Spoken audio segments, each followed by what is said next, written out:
ఇవాళ కవిత గారి అరెస్ట్ జరిగింది. ఇది గతంలో కూడా జరిగింది, మీరు అందరు చూస్తున్నారు.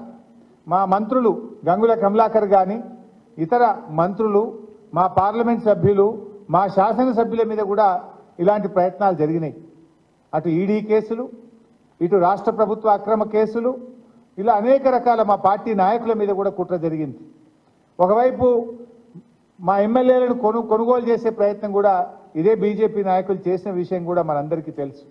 అంటే ఇది ఒక రకంగా రాజకీయంగా మా మీద కక్ష సాధింపు చర్యలకు పాల్పడతా ఉన్నారు. ఎందుకంటే ఇదంతా కూడా ఒక కక్షతో చేస్తున్నటువంటిదే తప్ప ఇంకోటేం కాదు. ఈ అప్రజాస్వామిక చర్యలకు నిరసనగా ఈరోజు కవిత గారి అరెస్టుకు నిరసనగా రాష్ట్ర వ్యాప్తంగా కూడా రేపు అన్ని నియోజకవర్గ కేంద్రాల్లో పెద్ద ఎత్తున నిరసన కార్యక్రమాలు చేయాలని చెప్పి పార్టీ పిలుపునిస్తా ఉంది. ఎందుకంటే ఈరోజు ఈ అరెస్ట్ అనేది కేవలం రాజకీయంగా ప్రేరేపితమైంది. ఒక సంవత్సరన్నర కింద కవిత గారిని విట్నెస్ కింద నోటీస్ ఇచ్చారు.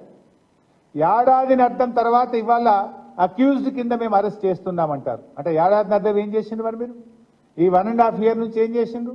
రేపు పార్లమెంట్ ఎన్నికల నోటిఫికేషన్ వస్తే ఇవాళ అరెస్ట్ చేయడం అనేటువంటిది ఇది పూర్తిగా రాజకీయ దురుద్దేశంతో ఒక కుట్రతో చేసినటువంటిదే తప్ప ఇంకోటేమీ కాదు. ఇవాళ కాంగ్రెస్ బీజేపీల కుమ్మక్కు ఒక దుర్మార్గపు అయినటువంటి చర్య. దీన్ని తప్పకుండా బీఆర్ఎస్ పార్టీ ప్రజాక్షేత్రంలో ఎదుర్కొంటుంది. ఇవాళ రాష్ట్ర ప్రజలందరూ కూడా గమనిస్తూ ఉన్నారు. ఈ కుట్రలకు రేపు ప్రజాక్షేత్రంలో బీజేపీ కాంగ్రెస్లకు శిక్ష తప్పదని కూడా నేను ఈ సందర్భంగా హెచ్చరిస్తా ఉన్నాం. ఎందుకంటే ఇవాళ ఇంత అత్యున్నత న్యాయస్థానం ముందు కేసు పెండింగ్లో ఉండగా ఉదయమేమో సెర్చ్ అన్నారు, సాయంత్రం ఏమో అరెస్ట్ అంటారు. అంటే ఇవన్నీ కూడా ఏంటంటే ముందే ప్లాన్ చేసుకొని వచ్చిండ్రు. వాళ్ళు ఫ్లైట్ టికెట్లు కూడా బుక్ చేసినారు. ముందేమో సెర్చ్ అంటారు, తర్వాత అరెస్ట్ అంటారు. అంటే ఇదంతా ఒక ప్లాన్డ్గా మధ్యాహ్నం తర్వాత వచ్చి కోర్టుకు కూడా పోకుండా, కోర్టుకు కూడా అవకాశం లేకుండా మధ్యాహ్నం 2 తర్వాత వచ్చి సాయంత్రం 6 తర్వాత కోర్టు టైం అయిపోయాక అరెస్ట్ అంటారు. అందులో రేపు శనివారం, ఎల్లుండి ఆదివారం. ఇదంతా ఒక రాజకీయ దురుద్దేశంతో రేపు ఎలక్షన్ నోటిఫికేషన్ వస్తే ఇవాళ మా పార్టీ క్యాడర్ను, మా నాయకుడిని డిమోరలైజ్ చేసే ఉద్దేశంతో ఒక పథకం ప్రకారంగా చేస్తూ ఉన్నారు. బట్ ఎవరు ఎన్ని చేసినా పోరాటాలు మాకు కొత్త కాదు. ఈ అక్రమ కేసులు, నిర్బంధాలు మాకు కొత్త కాదు. మా పార్టీ పుట్టిందే ఉద్యమాల్లో.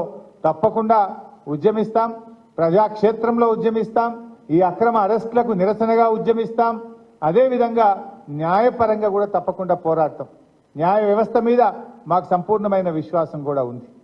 రేపు అన్ని నియోజకవర్గ కేంద్రాల్లో కూడా ఎక్కడికక్కడ బీఆర్ఎస్ శ్రేణులు ఈ అక్రమ అరెస్టుకు నిరసనగా పెద్ద ఎత్తున కార్యక్రమాలు చేయాలని చెప్పి కూడా ఈరోజు పార్టీ పిలుపునిస్తా ఉంది.